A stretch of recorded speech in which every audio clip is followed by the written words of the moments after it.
క్రీస్తునందు ప్రియులైన దైవజనులు, స్నేహితులు, విశ్వాసులు, సహోదరులు, ఈ కార్యక్రమాన్ని వీక్షిస్తున్న ఆత్మీయులందరికీ కూడా ప్రియ ప్రభువును మన రక్షకుడైన యేసుక్రీస్తు వారి ప్రశస్తమైన నామములో ఉదయకాలపు శుభములు, నిండు వందనాలు తెలియజేస్తున్నాను. మీరంతా బాగున్నారు కదండి? చాలా సంతోషం. రండి, ఈ దినము కూడా మిమ్మల్ని ప్రేమతో నేను ఆహ్వానిస్తూ ఉన్నాను. అనుదిన అభివృద్ధి ఉదయకాలపు ధ్యానాలు అనేటువంటి ఆధ్యాత్మిక కార్యక్రమంలో దానిబట్టి పాలుభాగస్తులు కండి, వాక్యాన్ని ధ్యానించి దేవుని యొక్క దీవెన పొందుకోండి. బైబిల్ సరిలోనే తెరిచి చూడండి, లేని పక్షాన చదివిన మాట జాగ్రత్తగా వినండి, గ్రహించండి. నేటి దిన ధ్యాన వాక్యంగా మత్తయి సువార్త 20వ అధ్యాయము 22వ వచనం నుండి ఒక మాటను చదువుతా ఉన్నాను. యేసు, మీరేమి అడుగుచున్నారో అది మీకు తెలియదు. దేవుడు తన పరిశుద్ధ లేఖన మాటను మనందరి కొరకు దీవించును గాక. ప్రార్థన చేద్దాం. మహోన్నతుడు, మీకు వందనాలు. అత్యంత కృపామయుడవు, ప్రేమమయుడు, సకల ఆశీర్వాదములకు కాడుబుద్రవు స్తోత్రాలు. నీ కృపాతి క్షేమను బట్టి నీ కృపలు మమ్మల్ని జ్ఞాపకం చేసుకుని నీ సన్నిధి కాంతిలో నిలబెట్టినందుకు స్తోత్రాలు. ఈ ఆధ్యాత్మిక కార్యక్రమం ద్వారా అనేకమైన సత్యాలు, లోతైన మర్మాలు ప్రతిదినం వినడానికి చక్కటి అవకాశం మీరు మాకు ఇచ్చినందుకు స్తోత్రాలు. ఈ దినం కూడా నీ కృపలో విలువైన మాటలు జ్ఞాపకం చేయండి, వాటిని మా హృదయంలోనికి ఆహ్వానించగలిగే సహాయం అనుగ్రహించండి. ఈ కార్యక్రమం ద్వారా మీరే మహిమ పొందారు. యేసయ్య నామమున అడుగుతున్నాను, ఆమేన్. చాలా సంతోషపడలేదా? ఇక్కడ చదవనటువంటి మాట యేసుప్రభు వారు చెప్తున్నట్లుగా మనం చూస్తున్నాం. జాగ్రత్తగా గమనించాలి. ఎవరితో చెప్పారో కూడా అక్కడ సందర్భం చాలా స్పష్టంగా కనబడతాం. కొన్ని సందర్భాల్లో మన యొక్క ఆధ్యాత్మిక జీవితం అనేది కలవరానికి గురవుతూ ఉంటుంది. ఇలాంటి సందర్భాలు నీ ఆధ్యాత్మిక జీవితంలో కలవరపడిన సందర్భాలు ఏమైనా ఉన్నాయా? ఉంటాయి, చాలా ఉంటాయి. ఉన్నాయా అని అంటే ప్రశ్నకు సమాధానం ఏంటంటే చాలా ఉన్నాయండి. అయితే ఆ కలవరంలోంచి బయటకు వచ్చేయాలి, అస్సలు ఏమాత్రం కూడా కలవరం చెందకూడదు అని చెప్పినంత మాత్రాన సరిపోదు. ఎందుకంటే ఆ చెప్పినంత సులభమైతే కాదు. అయితే కలవరపడడం అనేది తప్పని చెప్పలేము, అలాగనే ఒప్పని చెప్పలేము. దేవుడు మనలను అట్టి పరిస్థితుల్లో ఎందుకు నడిపిస్తున్నాడో, అట్టి దిశగా మన అడుగులు ఎందుకు వేయబడుతున్నాయో అది మనకు తెలియకపోవచ్చు కొన్నిసార్లు. అయితే ఏమీ తోచనటువంటి పరిస్థితుల్లో, ఎటువంటి సహాయము సహకారము అనేటువంటి పరిస్థితుల్లో దేవుడు నీ నుంచి నా నుంచి ఏం కోరుకుంటున్నాడనే విషయాన్ని మాత్రం ఆ సమయంలో స్పష్టంగా మనము తెలుసుకోగలుగుతాం. దేవుని స్తోత్రం కలుగునుగా. అలాగే అయితే కొన్నిసార్లు దేవుని గురించి లేక ప్రభువుని గురించి మన ఆలోచన ఎలా ఉంటుందంటే, ఆయన అస్సలు సహాయం చేయడండి. సంగమ గమనించండి, ఉదయకాల సమయంలో స్నేహితులారా, ఆయన నీకు సహాయము చేయకుండా ఉండేటువంటి స్నేహితుడు అలాగా అనిపిస్తున్నాడా? లూకా సువార్త 11వ అధ్యాయం 5-8 వచనాలు ఒకసారి చూడండి, చదవండి. యేసుప్రభు వారు ఈ వచనాల్లో తన స్నేహితుల పట్ల శ్రద్ధ చూపించినటువంటి ఆ మనిషిని గురించి జ్ఞాపకం చేస్తాడు.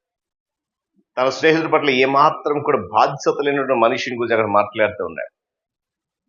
పిల్లరా, మన పరలోకపు తండ్రి కూడా ఇలాగే చేస్తున్నాడని నీవు నేను ఆలోచించిన సందర్భాలు ఎప్పుడైనా ఉన్నాయా? చాలా తక్కువ మందికి ఆ ఆలోచన ఉంటుంది, ఈయన సహాయం చేయడు కదా. కానీ ఇంచుమించు నేను అనుకుంటున్నాను, నా యొక్క ఆలోచన విధానం ఏంటంటే 80% పైనే ఆయన నాకు సహాయం చేస్తాడు అనే ఆలోచనలోనే ఉంటాం. చాలా బహు తక్కువ మంది ఆయన సహాయం చేయడు, స్నేహితుడు అని చెప్తాడు, కానీ చాలా తక్కువ మంది గమనించాలి. అయితే పిల్లగా, దేవుడు దయ చూపకుండా ఉండే స్నేహితులాగా ఉంటున్నాడని ఒకవేళ మనం ఆలోచిస్తున్నామేమో. అయితే ఆయన అలాంటి వాడు కాదు అనే విషయాన్ని నేను గుర్తుపెట్టుకోవాలి. ఎలాంటి పరిస్థితిలో ఉన్నా, ఏ సందర్భంలో ఉన్నా, ఆయనకు లోబడినా లోబడకపోయినా, వాక్యానుసారంగా జీవించకపోయినా ఆయన నీకు దయ చూపించే స్నేహితుడే. గమనించాలి. ఉదయకాల సమయంలో మనము అన్ని విషయాలు కూడా వివరంగా తెలుసుకునేటువంటి సమయం అనేది ఒకటి ఉంటుంది.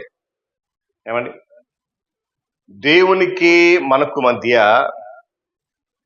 ఉన్నటువంటి ఆ స్నేహ బంధాన్ని ఏదైనా మబ్బు అనేది కప్పేసిందేమో. ఆ మబ్బు మన అతిశయం కావచ్చు, గర్వం కావచ్చు, కోపం కావచ్చు, చేసినటువంటి పాపం కావచ్చు. అయితే కొన్నిసార్లు దాని గురించి మనం వేచి చూడక తప్పదు. బాధపడిపోతూ కన్నీళ్లతో మనం వేచి చూసినప్పుడు ఆయనతో సంపూర్ణమైనటువంటి అన్యోన్యతలకు నడుస్తామనే విషయాన్ని కూడా మనం జ్ఞాపకం చేసుకోవాలి. వీళ్ళు గమనించండి, దేవుని నుంచి నీకు ఎటువంటి సహాయం అందని స్థితిలో ఆయన పట్ల నీవు నమ్మకంగా ఉండగలవా? ఆయన ఎటువంటి సహాయం చేయట్లేదు నీకు, ఆయన నుండి ఏ సమాధానము రాలేదు, లేక ఏ జవాబు రాలేదు, ఇంకా ఆయన పట్ల నమ్మకం ఉండగలుగుతావా? ఒకసారి ప్రశ్నించుకో. ఇంకా లూకా సువార్త అదే 11వ అధ్యాయం 11-13 చూస్తే, ఆయన ఒకవేళ జాలి చూపలేనటువంటి తండ్రిలాగా నీకు కనిపిస్తున్నాడా ఈ ఉదయకాల సమయంలో? అందుకొరకు నీ ఆధ్యాత్మిక జీవితంలో కలవరం మొదలైందా? గమనించాలి, దేవుడు అసహజంగా ప్రవర్తించే తండ్రిలాగా ఒకవేళ నీకు కనిపిస్తున్నాడేమో, దేవుడు కఠినుడని, నిన్ను అశ్రద్ధ చేస్తున్నాడని ఆలోచిస్తున్నావేమో, జాగ్రత్త. ఆయన కఠినుడు కాదు, అశ్రద్ధ చేసేవాడు అంతకంటే కాదు. ఆ విషయంలో నీకు నాకు ఎలాంటి ఆధ్యాత్మిక కలవరము అవసరం లేదు అనే విషయాన్ని కూడా నేను ఈరోజు జ్ఞాపకం చేస్తున్నాను. ఆయన ఇప్పుడు కూడా నీ పట్ల కఠినంగా వ్యవహరిస్తున్నాడని కానీ, ఆయన నీ పట్ల అశ్రద్ధతో ఉంటున్నాడు అనేటువంటి విషయాన్ని కానీ ఒకవేళ నీ మనసులో ఉంటే కనుక గుర్తుపెట్టుకో ప్రియ స్నేహితుడా, ఆయన అలాంటి దేవుడు కాదు, కఠినుడు కాదు, అశ్రద్ధ చూపించే దేవుడు కాదు. అది నువ్వు గుర్తు తెచ్చుకోవాలి. ఎందుకంటే మత్తయి సువార్తలో అంటాడు కదా, ఆయన అడుగు ప్రతివానికి ఇవ్వబడును. దేవుడు నీ మీద జాలి చూపించట్లేదు అని నువ్వు ఆలోచిస్తున్నట్లయితే ఆయన గురించి పూర్తిగా తెలుసుకునే ఒక రోజు కొరకు ఓపికతో ఎదురుచు. గమనించాలి ఉదయకాల సమయంలో. ఆ తర్వాత ఇంకో మాట ఏంటంటే, నీ ఆధ్యాత్మిక కలవరానికి గల మరొక విషయం ఏంటంటే వింతైన విశ్వాసం. ప్రభు అంటాడు, మనుష్య కుమారుడు వచ్చినప్పుడు భూమి మీద విశ్వాసం కనుగొనునా అని. ఆయన ఎదురు చూసేటువంటి విశ్వాసాన్ని ఆయన చూడగలడా? విశ్వాసంలో స్థిరంగా ఉండు, నమ్మకంగా ఉండు. దేవుడు ఏం చేస్తున్నాడో నీకు స్పష్టంగా తెలియకపోయినప్పటికీ కూడా ఆయనను మాత్రమే నమ్ము. దేవుని స్తోత్రం చెప్పండి. హల్లెలూయా. ఆయన చెప్పింది సత్యం.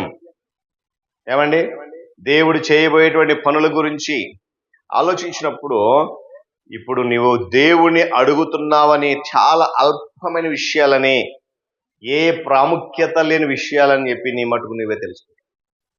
ఇప్పుడు ఆయన గురించి పూర్తిగా స్పష్టంగా నీకు అర్థమైనప్పుడు, అరే నేను అడుగుతున్న విషయాలు, నేను ఆలోచిస్తున్న విషయాలు చాలా అల్పమైనవి, అవి ఎలాంటి ప్రాముఖ్యత లేనివి, కాబట్టి నేను ఆధ్యాత్మిక కలవరం చెందాల్సిన అవసరం లేదనే సత్యాన్ని నీకు నువ్వే తెలుసుకుంటావు ఉదయకాల సమయంలో.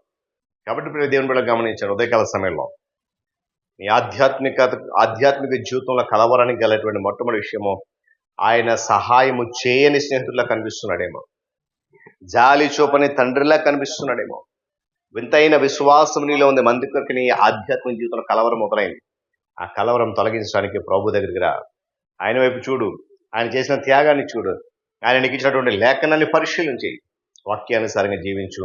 నీ ఆధ్యాత్మిక జీవితంలో ఉన్న ప్రతి కలవరము ప్రభు సంపూర్ణంగా తొలగించునుగా. ఆమేన్. దేవుడి మాటలు మాకు దీవించునుగా. తల నుంచి కళ్ళు మూసుకునండి, ప్రార్థన చేసుకుందాం. మహోన్నతుడా మీకు వందనాలు. నూతన ఉదయకాల సమయంలో అద్భుతమైన నీ మాటలు విన్నాం. నిజమే, మా జీవితంలో ఆధ్యాత్మిక కలవరం కలిగింది. కారణం నాయన, నువ్వు ఎటువంటి సహాయం చేయలేవని, అసలు జాలి చూపించవని వింతైన విశ్వాసం కలిగి ఉండి మేము కలవరపడుతున్నాం. కానీ ఇదంతా కేవలము మీకు మాకు మధ్య మబ్బు కమ్మేసిందేమో, ఆ మబ్బును విడగొట్టడానికే నాయనా నీవు ఇచ్చినటువంటి అభయాన్ని బట్టి స్తుతులు చెల్లిస్తున్నాను. నీ సహాయమును నీ కాపుడు నడిపిస్తూ బలపరుస్తున్నందుకు కృతజ్ఞతలు చెల్లిస్తున్నాను. ఈ ఆధ్యాత్మిక కార్యక్రమంలో పాలిభాగస్తులై నీ మాటలు వింటున్న ప్రతి బిడ్డను కూడా ఆధ్యాత్మికంగా బలపరచండి. ఘనత మహిమ మీరే పొందండి. DCS వారి శక్తి కలిగిన నామాలు అడుగుతున్నాం తండ్రి. ఆమేన్. త్రియేక దేవుని దీవెన, ఆయన సన్నిధి కాపుదల సదాకాలము మనందరికీ తోడేడు నడిపించును గాక. ఆమేన్.